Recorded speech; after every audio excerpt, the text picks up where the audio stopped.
Greetings and welcome to Bob Reeves Brass. It's so great to have you joining us today. This is John Snell and I'm going to be your host for today, and I'm so excited to bring my special guest in all the way from Australia, commercial trumpeter and founder of Mystery to Mastery, Greg Spence. Let's get Greg in here right now. Hey Greg, how you doing?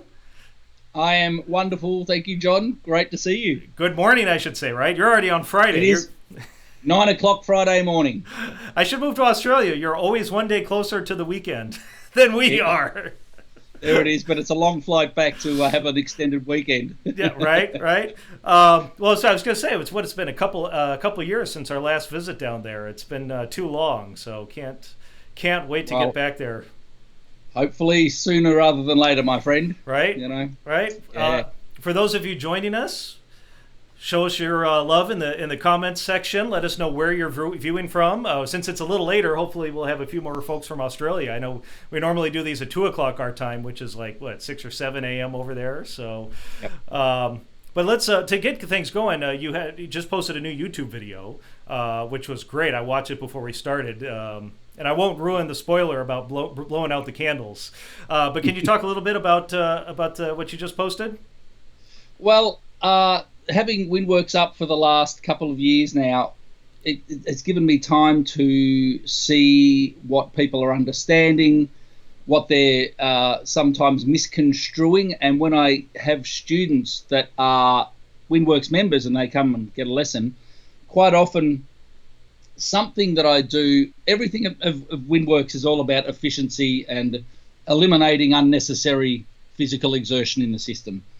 And when I get people to go, ooh, and open their lips up and get the aperture corners that I call them, and then get them to put a visualizer on, they can be quite conflicted with that.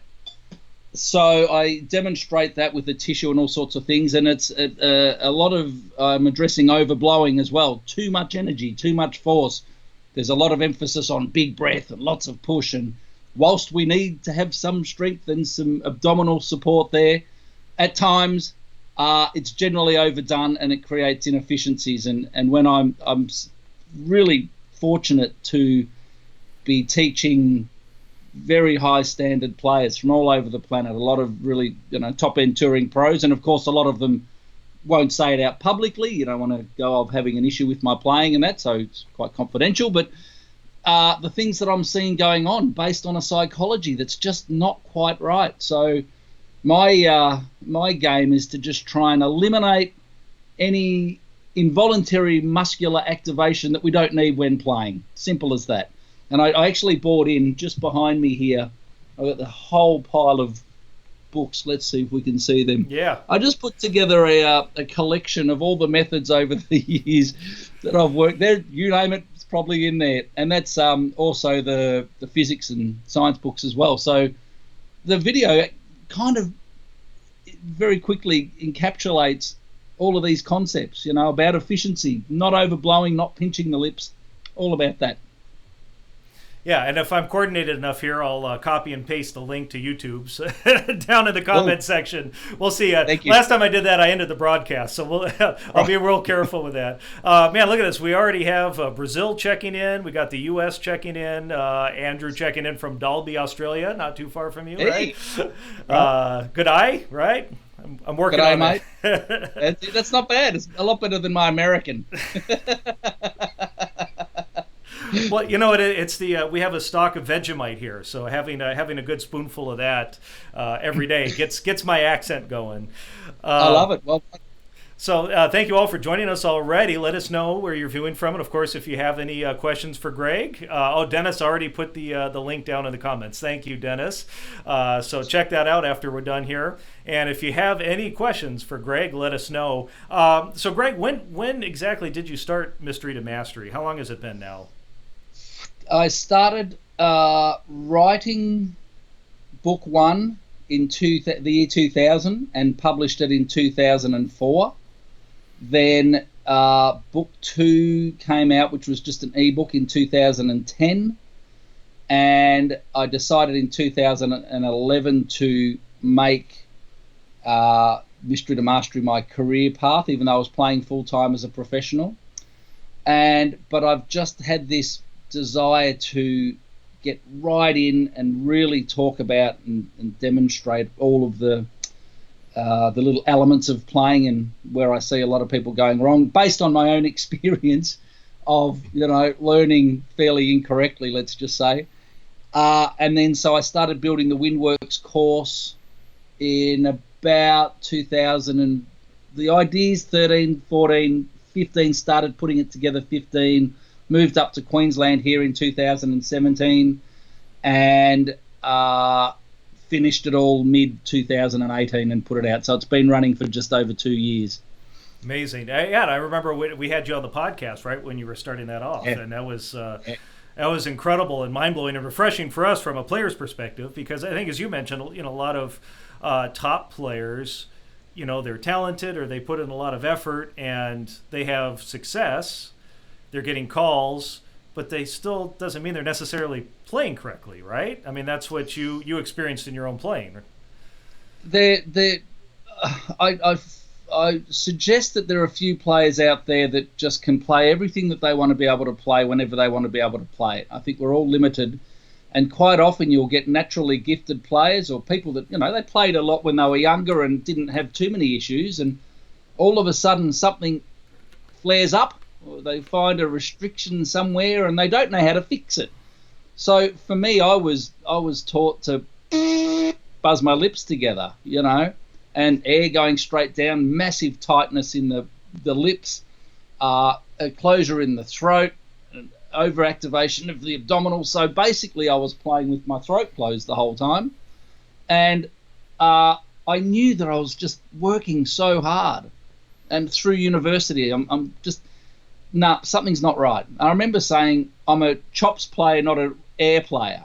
And even though I didn't really know what I was talking about, I just knew that there were issues in my playing that I needed to fix. And I was, after that I was playing professionally and hating it. And the amount of people, mate, that I teach that are out there doing the gig and are literally pulling their hair out with frustration, and they're sure they're getting the job done, but they're up on stage and not enjoying themselves.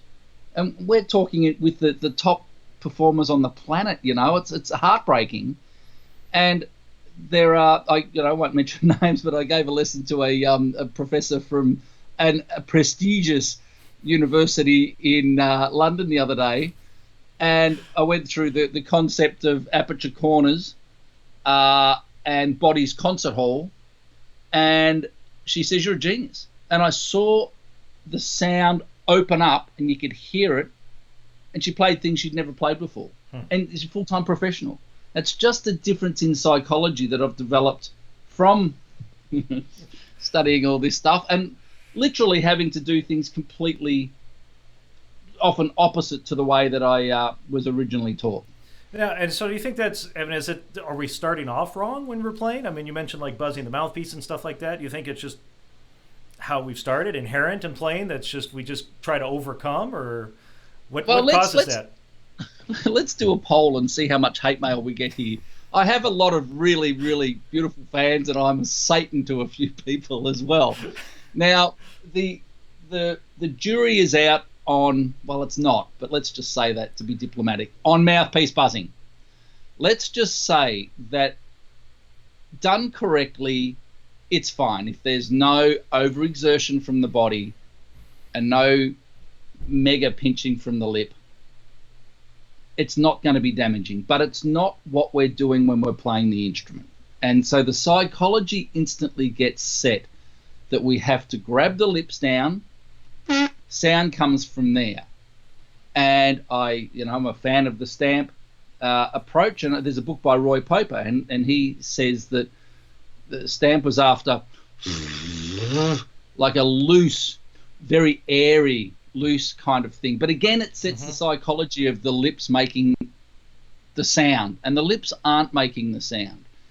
And the big thing that I'm trying to get across is that we're energizing the air that's already in the instrument. And if the body's providing the energy and the air in the instrument's responding to the body's energy, then the lip in the middle starts to vibrate on its own.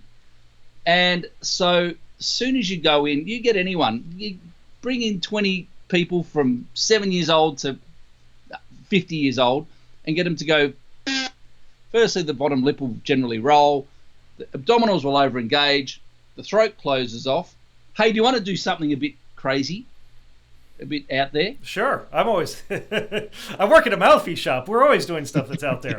Hello. Right. Well, on that point, here is something that I used to use. This is made of dental putty that you can tell the grooves. I used to shove the 2 compounds of putty into the end of a pen and then cut it out because my teeth used to close up. So when I was playing, I was getting headaches and my teeth were shut, right? So I used that. What I want to do, if anyone watching, try this. If you haven't seen my stuff, you'll think I'm mad. Doesn't matter.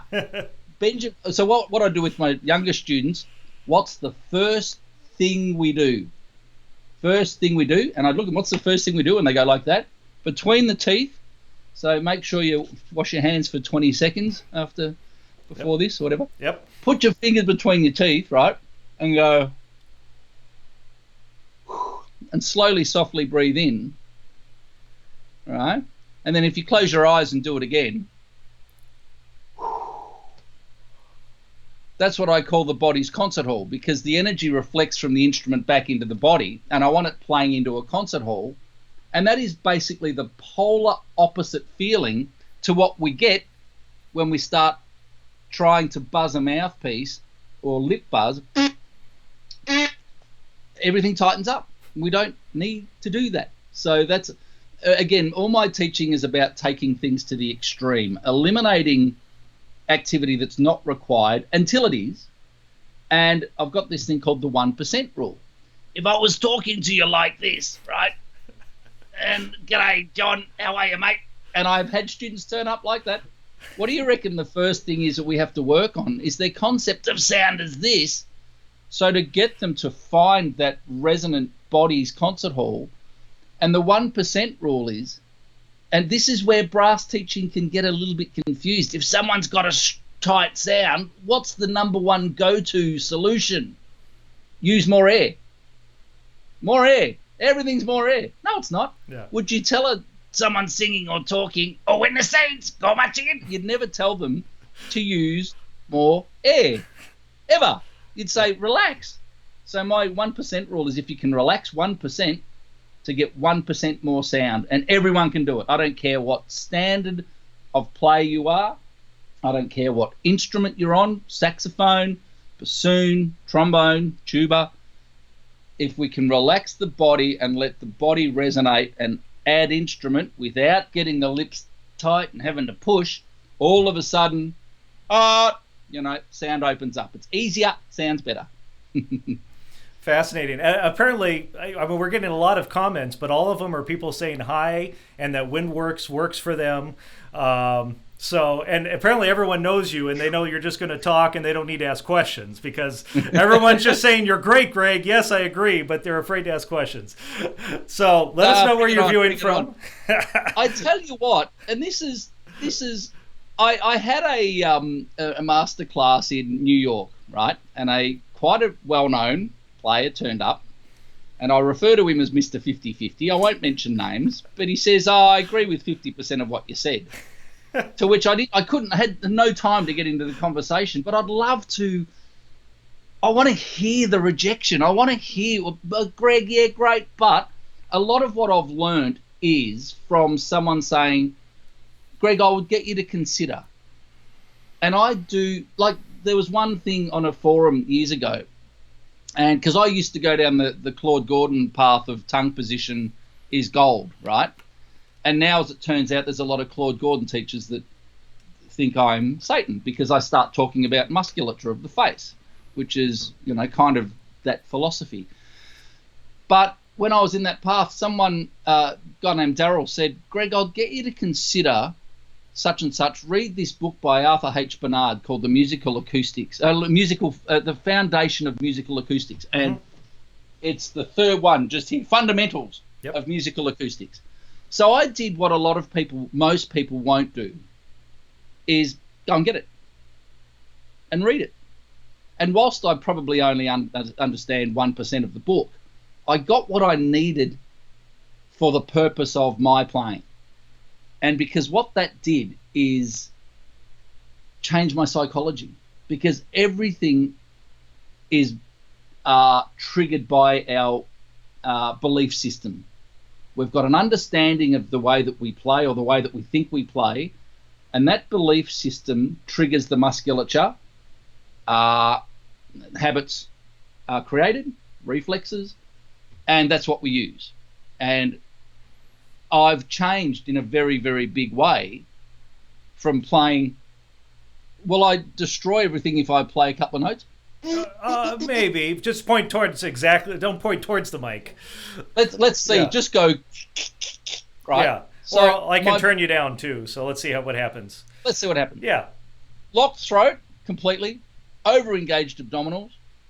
Pinched lips. And I can talk to you when I'm literally doing that. Yeah. Right? And as soon as I open up, I've gone from... Now, this is only a recent thing. What's going to have a better impact on a brass instrument?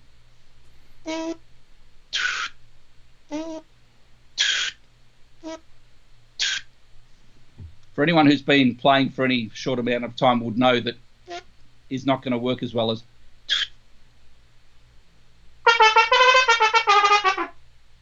It's a whole different approach, whole different feel. Mm-hmm. So how do we make that change? If we recognize my number one teaching tool, John, I'm going to market them, the Mystery to Mastery magnifying glass. Why do I use a magnifying glass? We close our eyes and figure out what the body's doing. And most people aren't really prepared to do it until they get to wit's end and go, I need to make a change. I'm at that point where I'm going to throw my trumpet under a bus. I'm prepared to do anything. And until they get to that point, they're prepared to fight against the horn. And I was fighting against the horn and got tired of it. I was literally going to give up playing. And I said to the bass trombone player of Melbourne Symphony, Eric Clay at the time, I said, man, I'm cooked. I'm done. I'm over it. And this is late 90s. And he said, Greg, you got to practice like a virtuoso, which meant to me, get serious, right? And I know that doing hours and hours of what I was doing back then would be a waste of time, because I'm killing myself. Why kill myself for 10 hours a day when I can do it for 1 hour a day? So I knew I needed to make a change. And that changed the psychology based on physics, based on, the stuff that I talk about in this latest video with the balloon and elasticity of the body, atmospheric pressure, and using just the elements at our disposal. When we pull back a slingshot and release it, if we were to hold on to that, well, have I got a balloon here? Here we go. If I was to pull it back and then hang on to it, the longer I hang on to it, the less energy there is. As soon as I let it go, Zen in the art of archery, the highest tension, you don't even know when you're letting it go. Same as the breath. The body wants to be here. We breathe in. The worst thing we can do is engage the musculature and reduce the energy. We want to let it go. Natural recoil. And we don't use that. We use active, engaged use of the body. And then what we do is we use that energy, because quite often the middle of the lips are all reed. Same thing is manipulated. So then there's this build-up of pressure in the system. I can talk to you like this. G'day, John. I had this curry last night, feeling a bit dodgy. Or we can relax and open up. There's an easier way or a more difficult, inefficient way. Yeah. That's all. And that's what I love about you, and this approach we take with the equipment. In fact, we talked about this on a presentation we did at the shop. I mean, you have the laws of physics, you have Mother Nature, so you can either have those laws of physics and Mother Nature work for you or against you. Either what you're doing with the body or what you're doing with the equipment. I mean, your choice, but why would you do it any other way? This is so awesome. I mean, it makes me so happy to have you on here, Greg. I mean, I wish, like Thank I you, mentioned Tom. earlier, I wish we were hanging out right now, but hey, this is the next best thing. And we got so many shout outs. I'm sorry I'm going to miss you, but you should check the comment section. Gianni Marinucci, Hey. lot of it's like a podcast reunion. Simon Sweeney, Jay Meacham Hey. from North Carolina, Lihia, my good friend from out here in LA, Morris Northcutt, who's on the next. Morris, your podcast is coming. It's being edited right now. I promise. He's What coming a up. beautiful player. Isn't what he? a beautiful player. Yeah. Man. Darren Scars saying hi. Mike Lovett. So we're covering all Hey, over the Mike. world. Makes me Right. a little bit more nervous. Let's get to some questions. Ah. We're just here chatting all day. It doesn't need to be a Right. Q&A. It could just be an A, right? Right, there it is. So Paulo from Brazil's asking, what's the importance of the lower lip?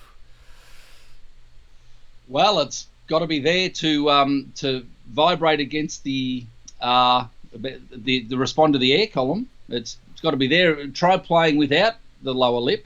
Now I know that there was, what was it, the asymmetric mouthpiece that tried to eliminate the lower lip. Mm-hmm. And whilst I understand that apparently, and a lot of what I say, I'm assuming that people that are smarter than me in the science world know what they're talking about. You know, there's air molecules. Who would have thought? Eardrums. Really? Okay. That the top lip does more of the vibrating than the bottom lip, apparently, right? And I definitely know that one of the big problems is pushing down arm pressure and stuff on that top lip. So if anywhere has to get a load that's not balanced, I'd prefer it on the lower lip. So that mouthpiece eliminated the lip completely and just had the top lip doing it. The timbre, the sound that was produced from it, was less than desirable in my opinion. We want the flexibility, the meat of the bottom lip to be part of the system that's oscillating. I mean, we can talk about strings on a guitar, nylon strings versus wire strings, or the thickness of the strings. If you've got an upright bass and you've got cotton as the strings, it's not going to displace much air, and it might be the same pitch, but the sound's not going to be right. So I believe that the tissue, I don't think much about the bottom lip on its own necessarily. I do know that when I use the tissue and the and this is all demonstrated in that latest video, when I put the rim on, and people just get so confused by this. You can't play like that. That's what I used to think too, until I sat there with my mirror for hours after a lesson with Bobby Shue saying, because I walked in there going, my air's going down and I'm killing myself. Well, he asked me, where's your air going? And he says, no, you got to get it out straight. And then he proceeded to play a low C to double C chromatic scale pianissimo first thing in the morning. I've gone, all right, I don't get it, but there's something in that. So I sat there ages. Got to play like that. Hours, months, years.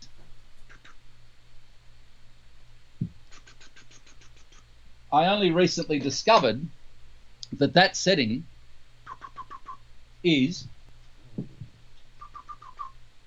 Uh-oh.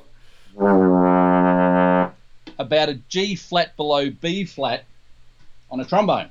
So that's a pedal tone. And I'd like to ask your opinion on this, by the way. Uh-oh. That G flat is about a concert. It's a concert E. Yeah. Now, my understanding is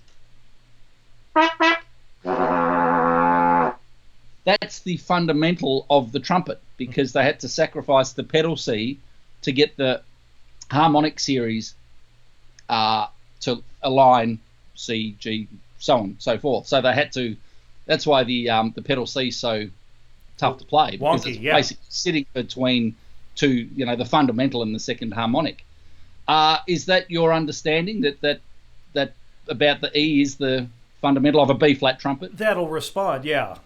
And there's other reasons for that, but we can get into that thesis Yeah, right. another time. But yeah, that's it. I mean, and the B flat trumpet as we know it is a compromise to get everything else to line up. So Sure. yeah. And interestingly, obviously the flugelhorn, the pedal C is really belting. That's the fundamental because of the size of the bell. Yeah, exactly. But out of the blue, this was 6 months ago, I went to demonstrate a pedal tone on flugelhorn. Have you ever tried that? Mm-hmm. Just an F or an E or an E flat or a D? Playing a pedal F or an E on flugel is about as difficult as playing a pedal C on the B flat trumpet. I couldn't believe how different they were. Just an accidental discovery. You know? Yeah. Yeah, well, then that's why they add the fourth valve a lot of times now to the flugel, so you can play down there and it settles in. Sure. Yeah. Yeah, absolutely. Cool. So that was for about that. We started talking about the bottom lip on that one, I think, right? We did, yeah. And now we're talking about trombone and pedal tones on flugel. I don't think the bottom lip. It's part of the system, but it feels like someone, if I was a motor car mechanic, and I'm the driver. Maybe a bad analogy, because all I care about is the throttle, the gas, the accelerator, and the steering wheel, and maybe the brake if I have to. And if someone says, "What do you think about the third piston?" I'd go, "Oh, I don't really sort of think about that." Obviously, the Mercedes team know more about the pistons than the Red Bull because they keep winning. But I feel like for me, the bottom lip is just I don't spend a lot of time thinking about it, other than, oh no, I'm going to take that right back. Right. We're live, aren't we? Yeah. We can't edit and drop this in. No, right. This professor over in and there's a moment in the video. Check it out. I've never laughed so much in a lesson in my life. It's beautiful. Because that bottom lip rolls back over a lot, right? We want to get it forward, getting the air out. And the big problem is rolling it back over. And what this professor said to me is, oh, it's like the milk spout. Because what I'm doing, if you're sitting at home and you want to check this out, to stop teeth coming, I don't use dental putty anymore. I've got different ways of getting around it. But if you put your finger between your teeth, and I want, to imagine the aperture corners. Now, I want to make sure people understand this. You hear the word corners all the time. This is part of why I do what I do, because there's ideas around and they can be vague or confusing. So I'm trying to just nut it out, break it down a little bit. So I talk about the aperture corners. The corners of the aperture, not the corners of the mouth, but the corners of where the air come out. All right?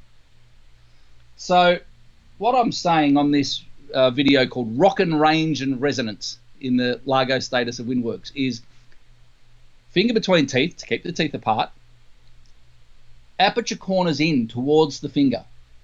Now you recognize the horizontal inward movement of the musculature without pinching down, and the bottom lip up towards the top lip. I don't want it to touch, but I want the idea of it up and towards the top lip. And this professor goes, oh, like a milk spout, and proceeded to play higher notes than she'd ever played before, which was really groovy, right? Just the psychology of the milk spout. Please watch the video I put out this morning. Yeah, it's a profound moment. Yeah, we have the link. I realized I threw the link up in the description of this video, so it's already there, and then we'll throw it down into the comments again for those who look down instead of up. So we'll get there.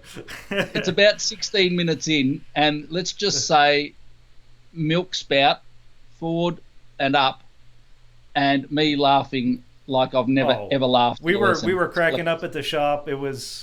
It's incredible. Like you had us pins and needles watching it. So check it out. So Pilot Andrew wants to know, we were talking about headaches when you were playing in the upper register. What causes that? Well, for me, it was just pinching the chops down, teeth closed, and massive overexertion from the abdominals. It's literally, and I often say this to people when they have conditions like that. I say, how do you recreate that condition if you didn't have the instrument? What would you physically have to do to get a perforated larynx or a hernia or a migraine? What would you physically have to do it? You'd be, trying to force everything, just over-engage, pushing just way too hard. So it's got something to do with blood flow, pressure on the brain. Mm-hmm. I don't know. I haven't done the anatomy of that, but just absolute overexertion and resistance. And we're either blowing against the resistance of the instrument, which is the number one problem, or blowing against resistance at our chops or at our teeth. And it's just, basically just if you just blew into that as hard as you could and it wouldn't pop. Let's say it's concrete. And just keep doing that, you'll get a headache, right? Versus milk spout, aperture corners, tongue position. Tongue position is another really, is it controversial? I guess it is. When I say some things about it, it gets fairly controversial. You're just a controversial guy, Greg. Well, so it seems. It's amazing when you research something and you say it out loud, you instantly become controversial.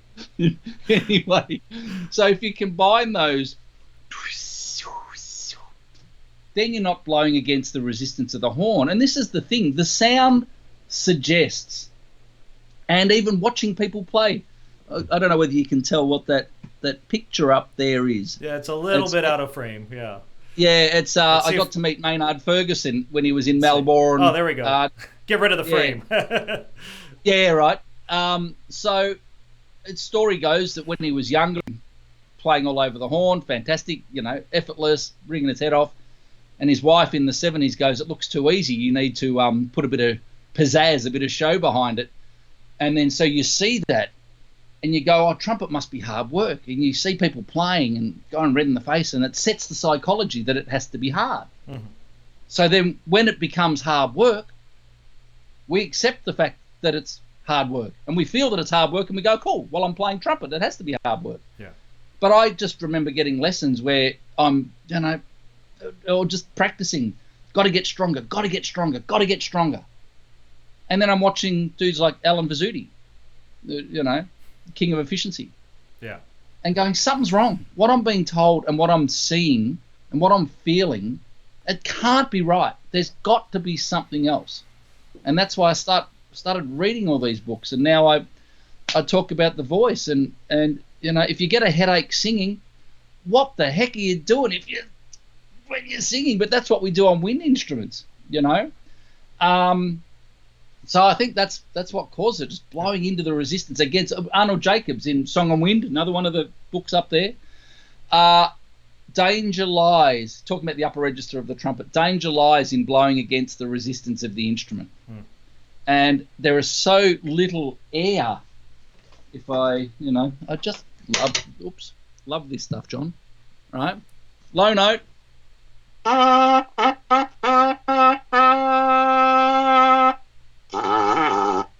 All of a sudden, why is the tissue not moving?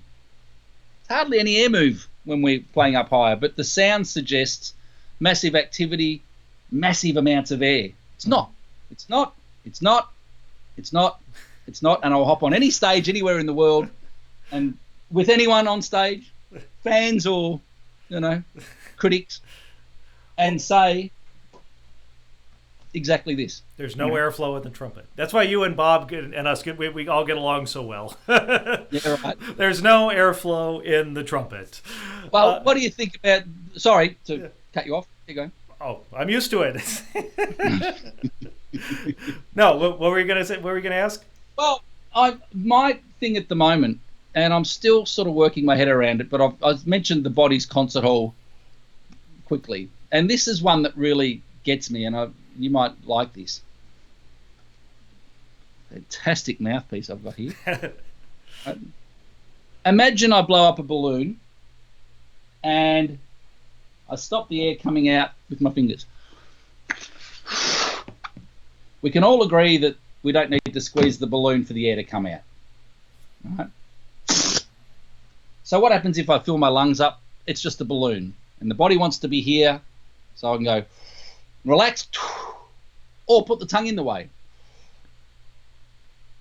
or close my lips. How's this for an idea, John? I close my lips. They play the role of the fingers. Soon as I don't have to blow. We know that because the body just wants to recoil to hear.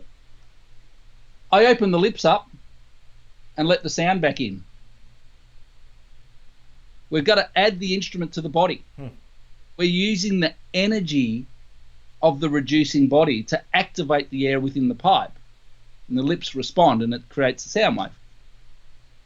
So I open the lips and let the sound back in. I'm not blowing. There's no blow. Because blow suggests blow out candles actively, blow your nose actively, or breathe in, open the lips up, energize the air, sound happens. That really, I mean, I'm copping grief because I'm saying playing is as easy as talking. And people are going, nah, high impedance this and lower, a different system. At the end of the day, if I take a breath and go, I'm not engaging, talking, humming, same thing, relaxing, the drop at the top of the breath, everyone wants to breathe up and everything's tight in the breath and they're trying to play. Here's the lungs. I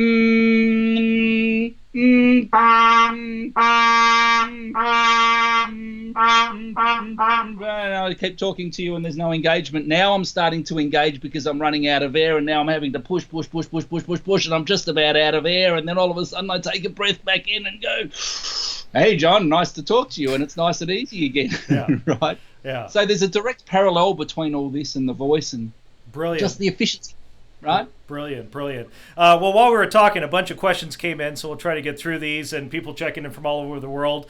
Give you a little break here. We are here live with Greg Spence. If you're just joining us, this whole Q&A session will be archived here on our Facebook page, and probably in the next day or two, we'll upload it up to YouTube. So if you have any friends that are social media inept or by choice, you can go ahead and send them over to our YouTube channel, and this whole Q&A session will be up there. You can watch it on Apple TV or Roku or one of those fun devices, or your smart TV. So we try to be everywhere and get this information out.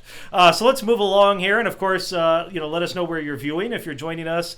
We've got folks all the way from Belgium. They're up at 1 a.m., 2 a.m. right now, all the way to the folks just waking up in Australia, Japan, and whatnot. And a lot of love. People are saying you're brilliant and all this great stuff. I don't know what they're seeing, Greg. I know. Got them fooled. Just another crazy trumpet player that's reading books and trying to figure out physics. I mean, come on. Yeah, right. Nick, all the way from Sydney, is asking, do you think there's a disparity between what people think their bodies are doing and what they're actually doing? Without a shadow of a doubt. Without a shadow of a doubt. And again, in this video, I'm not trying to plug the video, for goodness sake. It's just appropriate that you ask that. Quite often people think that they're going, and in actual fact they're going, people think they're not engaging until I point out that they are. People don't think there's any tension in the throat or in the chest until I go, close your eyes, and they recognize that they are. A ripper is another Arnold Jacobs thing. He gets you to breathe in after 6 counts. Lower your arms down. And I say to people, is your throat closing? I've done this at universities all over the place. And they go, no. Is your throat closing? All I want you to do is lower your arms down. Throat doesn't have to close. The air won't come out, and unless the body reduces in size, the energy won't move. And people will swear black and blue that their throat's not closing and go, no, yes. So there is hardly an element in playing that isn't open to misinterpretation. There's a ripper, one of my biggest ones, John. I've got to go there. The psychology that you've got to blow faster to play higher. Mm-hmm. Right? I'm guilty too. If you were here, I'd put your fingers on my abdominal wall. You will not feel a thing.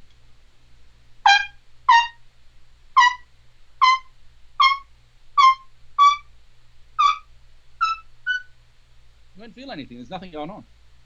People go, you got to blow faster to play high. No, you don't. Yeah, sure, there's a faster thing going on here, but this is where pitch comes from, not here.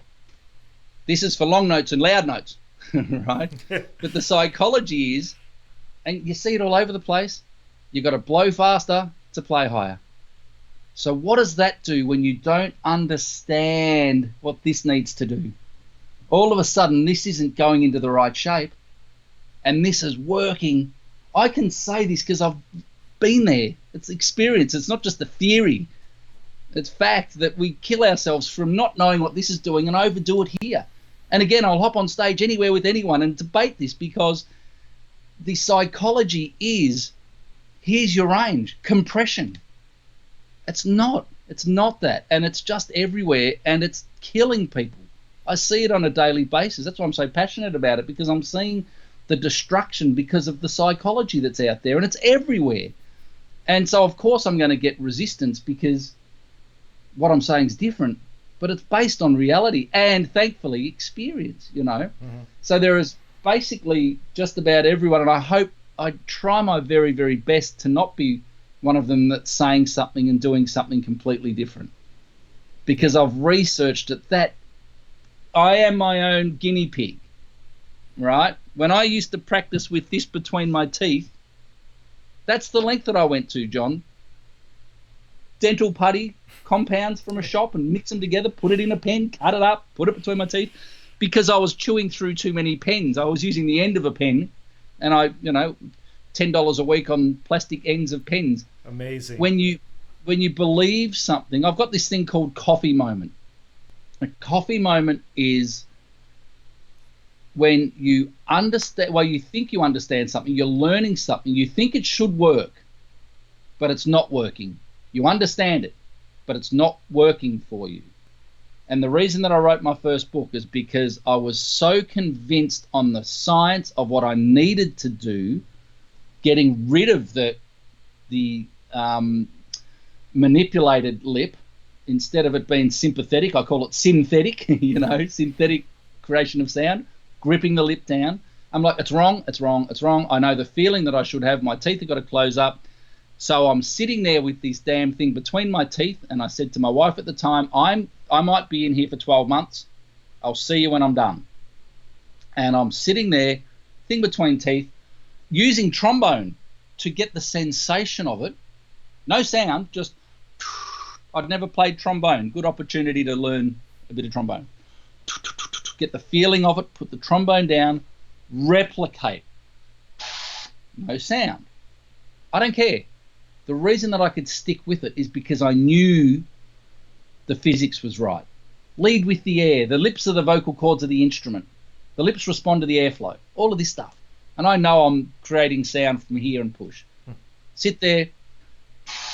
After 20, 28, 29 minutes, when I least expected it, another Zen in the Art of Archery thing, surrender to the process. Don't try and do anything. It doesn't matter what the result is. Let go. Just stick with pure process and let's see what happens. And I just, out of the blue, this note filled the room and I did nothing.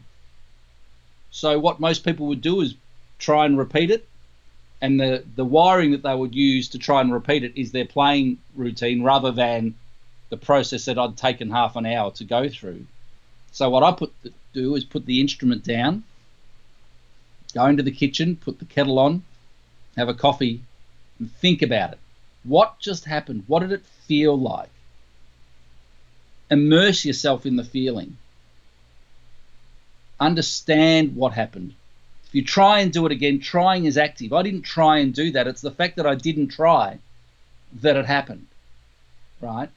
And so there are several coffee moments throughout my experimentation years, but the experimenting continues to this day. Always thinking, always researching, refining, Great advice. Great advice. As I get to the questions here, someone said they want to know, where would it that?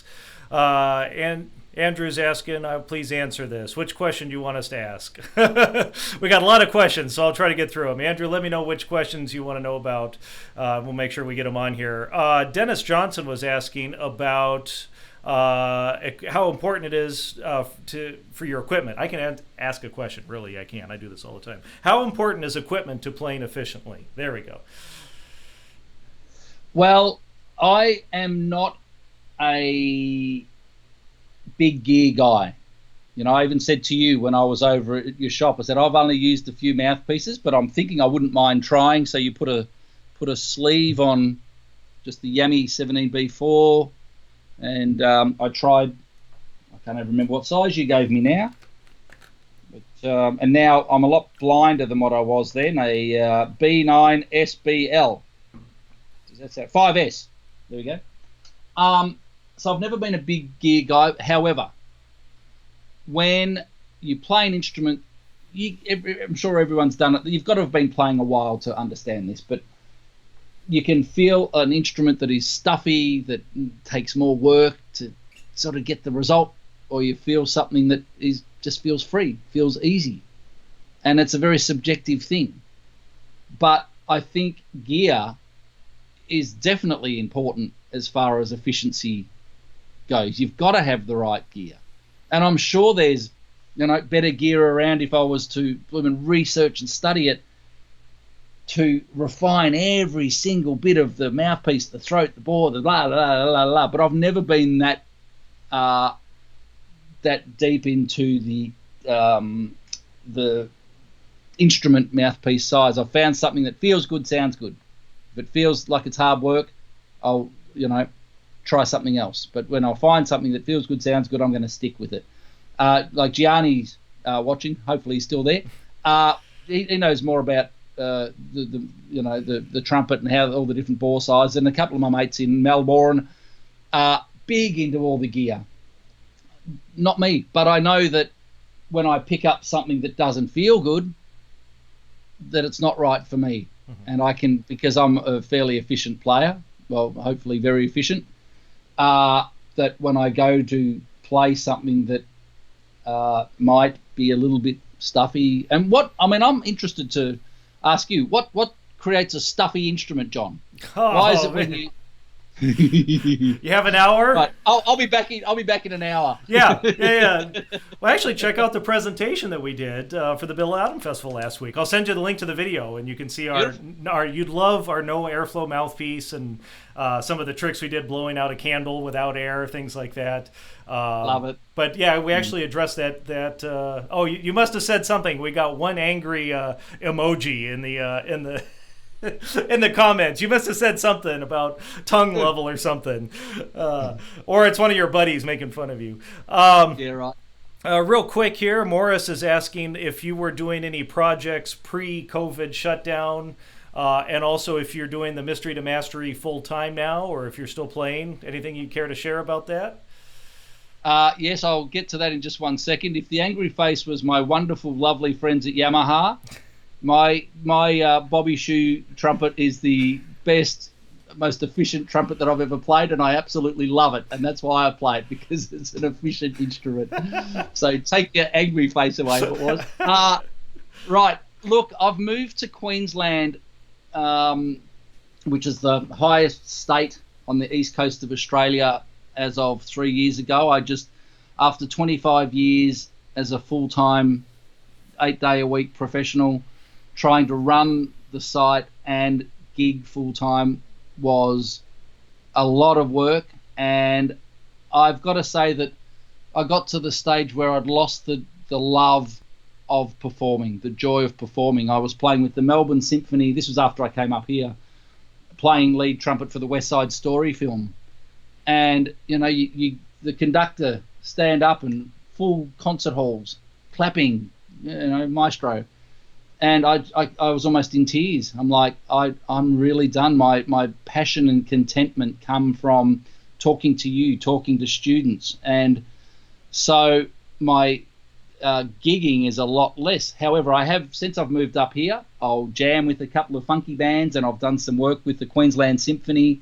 We did all the music for the opening of the the Gold Coast Commonwealth Games. So that was 2 days of recording, really, really full-on work. So when you're not in full-time playing mode, I can get my chops together in a matter of a few days if I'm not playing at all, which is the case at the moment. But I'm not playing that much. My contentment comes from this. This is, it's my brain food. I'm teaching people with focal dystonia. It's amazing. It's amazing, John. You would have experienced it a bit, but what I'm learning, and what Julie, who's in that video, we've got hundreds of hours of getting her through it, and we're going to put it out, and it's going to be recognized. It's really wild, all about the neurology and everything.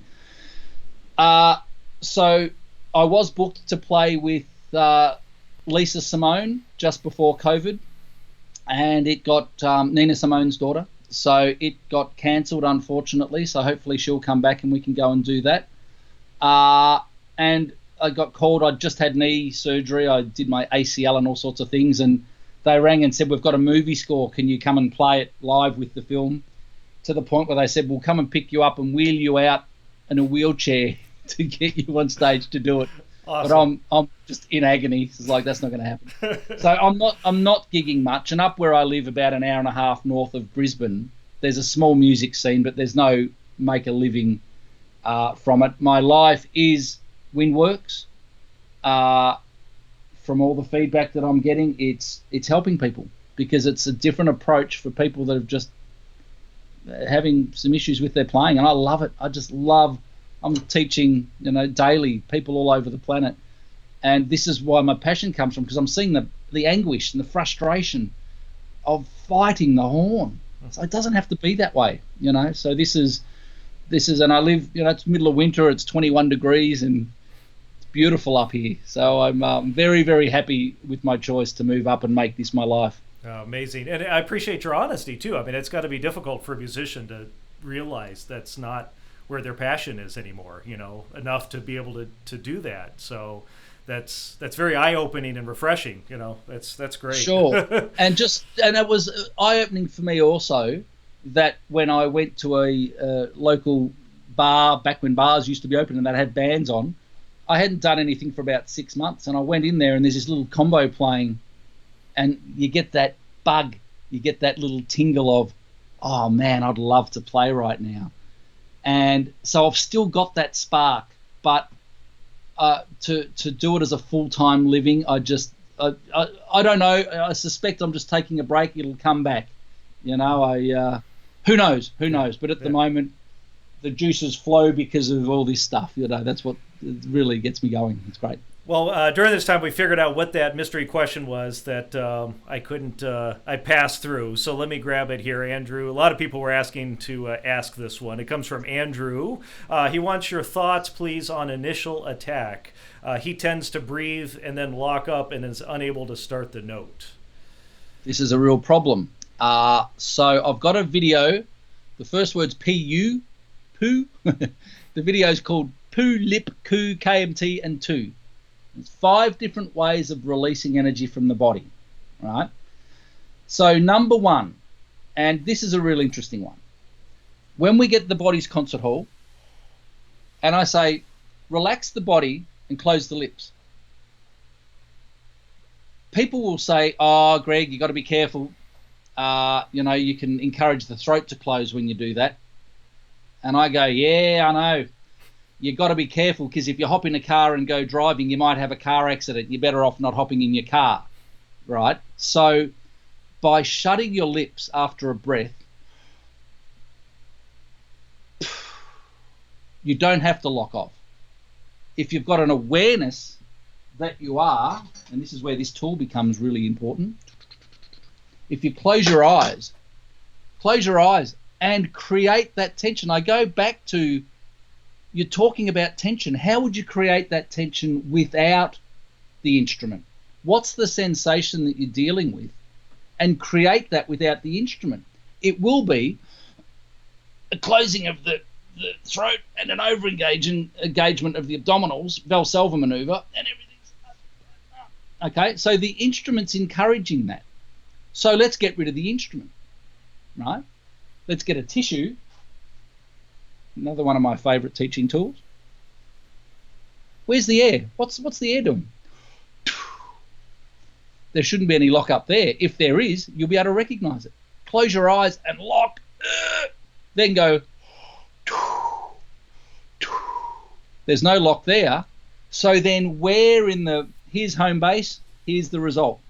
Where in leaving home base and getting to the peak of Everest, right? Base camp, the peak.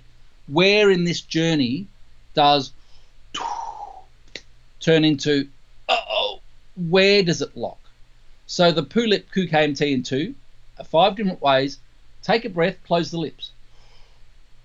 Relax the body, let the body drop. No engagement, no intercostal sort of oblique activation of the musculature. Let's let it all go. Let's just get passive compression. In other words, the compression that the body can create with no activity. The activity is on the inhalation. Backswing. Open up. Relax the body. Shut the lips. As I demonstrated before, open the lips, let the sound back in. So it's a way of releasing. That might feel really uncomfortable for some people. But that's okay, because what are we learning about? We don't even have to be thinking about playing. We need to be thinking about the physiology, the system, what's going on, what's activating, what's not activating. Or we can use the tip of the tongue.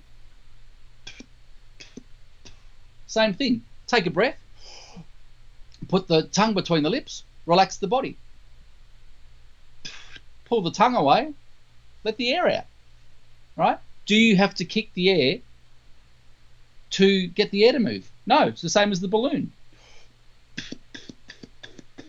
Now, I don't generally teach people to tongue like that. However, a guy named Bo Fugslang, he was on trial for the London Symphony, he goes, I used to tongue. He said to his teacher when he was young, how do you articulate? And the teacher goes, how do you stop wine coming out of a wine bottle? Put a cork in it. And so he used to tongue like that. And even now, to this day, he uses it a lot on piccolo. And Bo's a magnificent trumpet player. He uses it a lot on piccolo, but he still uses that to create the aperture, get the teeth apart at the start of his phrases, no matter what he's playing. So that's awesome. Pulip ku. Again, people choke up when they're double tonguing because it's the back of the tongue and they start to engage. They feel the resistance at the tongue, the throat goes, you start getting that. Versus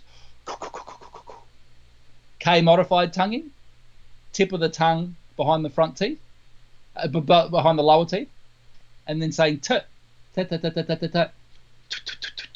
So you're basically doing that with your tongue. Middle of the tongue, touching the roof of the mouth, lower it down. Another release. Or tip of the tongue. There are 5 ways of releasing energy. But for the person who asked the question, sit there and go, what does it feel like when you're tightening up? Where's the problem with releasing the air? What's getting in the way? And 90 times out of 100, it'll be the throat closing off and an overexertion from the abdominal muscles. And then kind of a related question, and you might have already answered that. It was about any tips about reducing tension, overall body tension, things like that. I think that came from Tim. Similar thing, just figuring out where it's coming from? No, there's a real great tip, and it's the mantra of Windworks, is I want the lips to interact with the air as if they are the vocal cords. I mean that literally. I want the lips, the middle of the lip, the oscillator, the vibrating bit, to interact with the air as if they are the vocal cords, i.e. playing is no harder than talking, right? So what I get people to do is take a breath and hum a note. And most of the time I'll see this. So there's a raising of the body because we're taking a breath to play an instrument now. We never do it when we talk or even yell or sing. But when we go to play an instrument, there's this sort of breath coming in. So we want to get rid of that. We want to just take air into the lungs. 1% rule. What can we relax to get more sound out of the system, as we said before? We don't want to tighten up. We want to loosen up. So if we can let go of 1% of our involuntary activation in the body, then we're going to get more resonance. Because again, the way that I do this analogy is, thankfully the mouthpiece is like a timpani. So you don't hit a timpani like a snare drum. You energize the air in it and you get rebound. And so we get rebound. If you put your hand on the timpani and hit it, you dampen the resonance. If you're playing a cello, perfect finger strength on the strings, perfect weight on the strings from the bow, perfect grip from the bow. Yo-yo ma. Then someone puts their hand on the body of the cello, it diminishes the vibration. It kills the resonance. Tighten musculature in the body. Have a listen to what I do with my voice. If I tighten things in the body, there is a reduction of the resonance of the body. We overdo it. The psychology is active. So I start everything from passive. So I want people to go, fill the balloon, relax, and have a listen to how much sound's coming out, John. And it sounds like I'm yelling at you, and I'm not. I'm just opening up. I haven't engaged. Hey, right? And this is where, once you've got the feeling of the hum, passive, and as I demonstrated before, if I transfer the oscillation from here to here, playing is no harder than talking. So sit there with your eyes closed, move your shoulders around, head backwards and forwards, let everything go. How much can you let go? How much resonance can you get from your body? How much sound can you get for as little work as possible? That's the quest, is to do less, to get more. And that's the opposite. It's a counterintuitive system, because people go, got to give more to get more sound. No, more is reducing energy. Don't tighten, let it go. Yeah. And I suppose for players that have been playing for 10, 20, 30 years, that have been used to doing too much, that unlearning those habits, so to speak, has to be tricky. It takes time, right?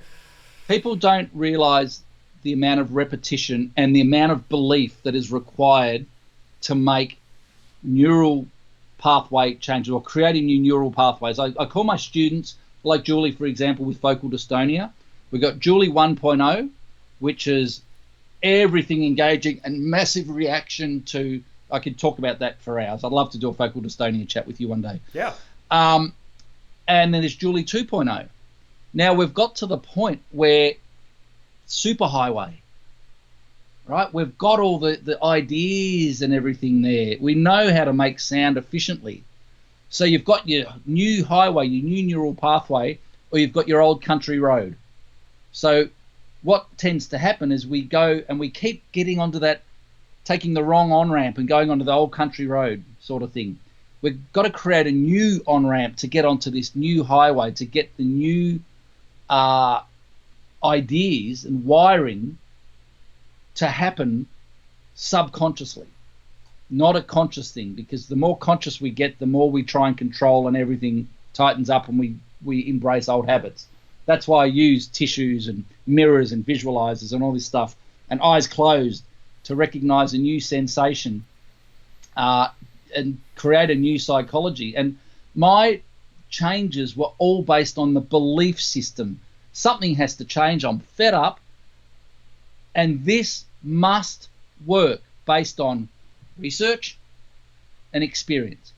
And then you sit there, and regardless of outcome, when I had those things between my teeth, the sounds that used to come out of my instrument were embarrassing. And I used to say, I will never, ever tell anyone that I did that. Never tell anyone you did that, Greg. And here I am talking to Bloomin' John Snell for Bob Reeves going, I used to put things between my teeth and it sounded awful. It took me 2 years to develop my belief system. 2 years. That's Amazing. why I've put all this out, is to get people to realize that there is an easier way. And because of my experience, I can expedite the process for them and go, you know what, Greg, that's actually really logical. Let's explore that. And once they've got that path, then we go, okay, I know the feeling of it. I don't need to work harder than that. Then people will be prepared to experiment and back off and let go. And it's got what I've called the point of difference. If I'm going, like that, but then I pick up the horn and start playing, you'll recognize it. So that's one of the big things with people that are doing windworks is what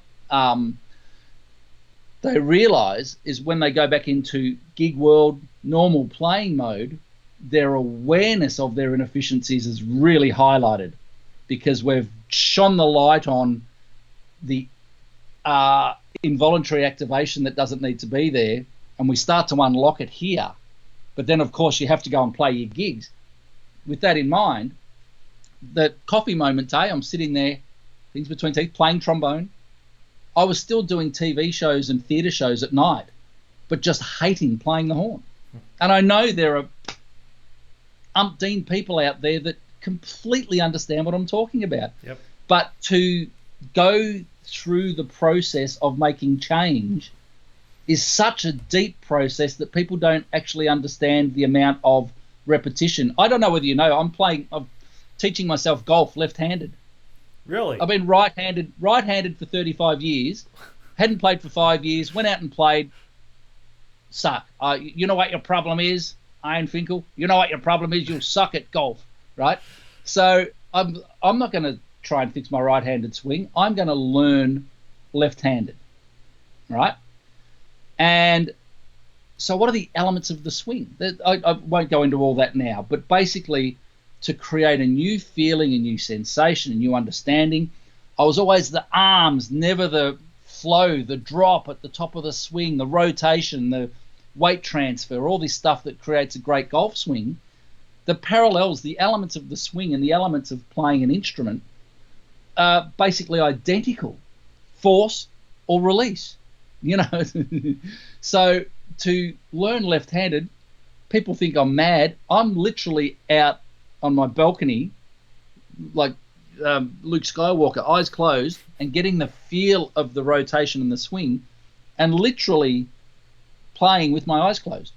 And I've got a video that I'm about to put out of playing golf left-handed. Oh. And this brings up another important thing. People should be videoing themselves practicing. I love teaching on Skype because people learn more from watching back what they're doing than what they think they're doing. To hark back to another question before, people think they're doing one thing and they watch the video and go, wow, I didn't realize I was doing that. So my golf game, my rotation's way too low, so stiff at the top of the swing, let it go. And those two little things in my head I'm fixing. So the next time I'm out on the balcony, up a little more upright, let go, let the club drop, and then the swing, the whoosh, which is lower, and the position at the end of the swing to get into that's different to what I ever thought. And then you watch people do it, and then you watch yourself and go, yeah, that's not it. Nope, right? So the learning a new pathway is not difficult. Now, people talk about different size mouthpieces and stuff. I play trombone, you know. Am I great at it? No. Do I practice it? No, but I enjoy picking it up and having a little squirt on it. But it's just a different thing. It's not damaging to... Look at James Morrison. You know, there are dudes around that can pick up anything and play it. Yeah. It's just a different set of muscle response and different psychology on different horns. Man. Great advice, great advice. So we got a bunch of questions coming. Unfortunately, we're running out of time. So maybe if you have a chance today, you can hop in the comments and maybe reply to some of those that we didn't get. Or maybe we can have you on again sometime. And focus on, do a thing on focal dystonia and your success with that. And I mean, we're just scratching the surface. We didn't ask about how you warm up and, you know, what do you do after a tough time? I mean, there's all the generic questions we normally get. So this has been great. Sure. Before we wrap up, though, Tom is asking, it was in 2015 you did a Mystery to Mastery tour, came out to the U.S. Any chance you're going to be doing that again sometime? Yes, a wonderful friend of mine, Sean Roysh, from Carlsbad down there, he wants me to come out and do something when the world opens up again. Mm-hmm. I would love to get back up to see you. I'd love to get across. I've got a lot of friends and students in Colorado. And I think the next one will be when we compile all the focal dystonia information. Julie and I will both go around and hopefully do some university lectures. it's not so much just about focal dystonia, but it's about the process of learning. The just new neural pathways like we're just talking about. But the dystonia is a big one. So hopefully in the next, it's hard to plan anything, isn't it? But in the next couple of years is my plan. I've been invited to the Royal Academy and the Royal College in London, so I'd love to get over there as well. But I'd certainly love to get over and catch up with you guys and do some things, because I'm more and more excited about it. I'm learning more. I'm thinking about it more. It's just a different world to what I understood when I was beginning. So I'd love to get over there. And likewise, we'd love to have you. I think you were here for half a day or so last time, and it was enough. We got some stuff done, but great to spend some time. So how can folks find out about you? What's website, social media? What's the best way to learn more about what you're doing? The best way to go, there's the Windworks course has got different modules, and the Largo stage, because it's free, people think, oh, there's not much there, it's free, it's no good. There is so much freaking information in that's given away. The best thing to do is go in, and it'll address the warm-up question that we didn't have a chance to look at. I think I've put a link, it's the link at the bottom of my YouTube of that video, mysterytomastery.com/windworks-sign-up, Windworks sign up. Come and enroll in that and work through the videos. A lot of what I've spoken about today is addressed in detail in that Largo status stage. And then email through that. There's a forum there's a dashboard. It's really funky. There's a dashboard and shows your progress and everything. And there's a forum of really cool people talking about all things brass and all instruments, lots of different standards. And the forum's good. There's no nastiness. There's no blooming ego or attitude. It's just good conversation. So the best way would be to go and work through that. Take your time. Don't watch it once and think you've got it. You got to watch it over and over. What's he talking about? You've got to understand it, right? And then shoot me an email, info@mysterytomastery.com. Let's talk,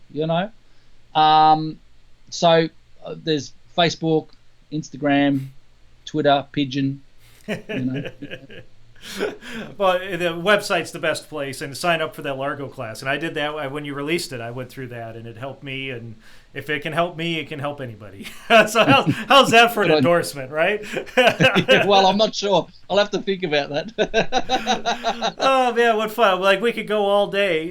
Thank you so much, Greg. It's been a true pleasure, and so great for me just personally to be able to see you and chat. I mean, it makes all that's going on in the world, brings a smile to my face. So thank you so much for doing this, and look forward to hearing what you have coming up.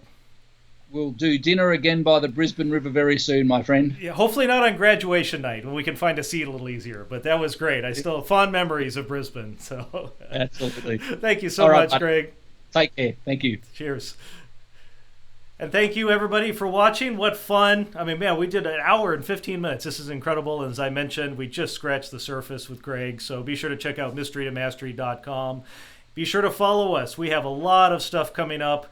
Like I mentioned before, if you just joined in, this whole video, this all hour and 15 minutes will be posted on our Facebook page for you to watch and go through. Greg talked about so much stuff. You can really dissect what he was saying and hopefully get a lot for your own playing, just like he has for my playing. Also, if you have friends and colleagues that aren't on social media, we will post this in the next day or two over on the Bob Reeves Brass YouTube channel. Go to YouTube, search for Bob Reeves Brass. We will be there.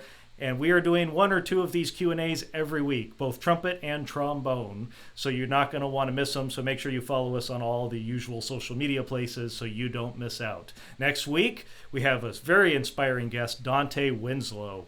He's been on the podcast before. And I mean, this is to start off the year. He was a conductor and string arranger on the Kobe Bryant Memorial Concert. He was arranger and performer at the Super Bowl with Shakira and J-Lo. And then a week or two later, he was on stage with Eminem playing trumpet, doing something that he had arranged for Eminem at the Oscars or the Grammys, one of the giant award shows.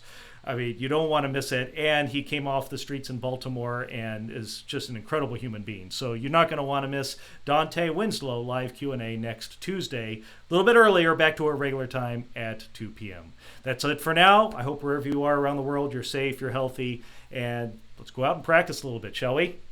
Bye-bye for now.